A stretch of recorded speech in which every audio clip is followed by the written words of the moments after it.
Hi everyone, তোমরা তো আগের মিনি ব্লগে দেখেইছিলে যে রাখির দিন আমি কি কি করেছি। মানে প্রথমে আমার গোপালদের রাখি পরিয়েছি, তারপর দাদা এসেছিল, দাদাকেও রাখি পরিয়েছিলাম। তারপর বিকেলবেলা কিন্তু আমি সুন্দর করে সেজেগুজে রেডি হয়ে গেছিলাম, কারণ তোমাদেরকে এর আগেও বলেছি যে রাখির দিন আমার বাবার জন্মদিনও ছিল। তো দেখো রান্নার লোকও কিন্তু চলে এসেছে, রান্না বান্না হবে, কয়েকজন লোক আসবে তো সেই কারণে। তো প্রথমে আমরা কিন্তু কেক নিতে চলে এসেছিলাম, তারপর বাড়িতে এসে এখানে চিকেন পকোড়া দেওয়া হচ্ছিল সবাইকে। কিছু কিছু লোকজন চলেও এসেছিল তো সেই কারণে। তো তারপরে বাবা কেক কাটিং করে নিল, সুন্দর একটা কেক নিয়ে এসেছিলাম, আর তার সাথে কিন্তু কেকটা খেতেও ভীষণই টেস্টি ছিল।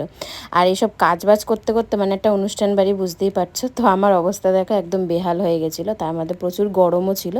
তো বাবার জন্মদিনের মেনু ছিল হচ্ছে এগ মাটন বিরিয়ানি, তার সাথে চিকেন চাপ, আনারসের চাটনি, পাঁপড় আর হচ্ছে মিষ্টি।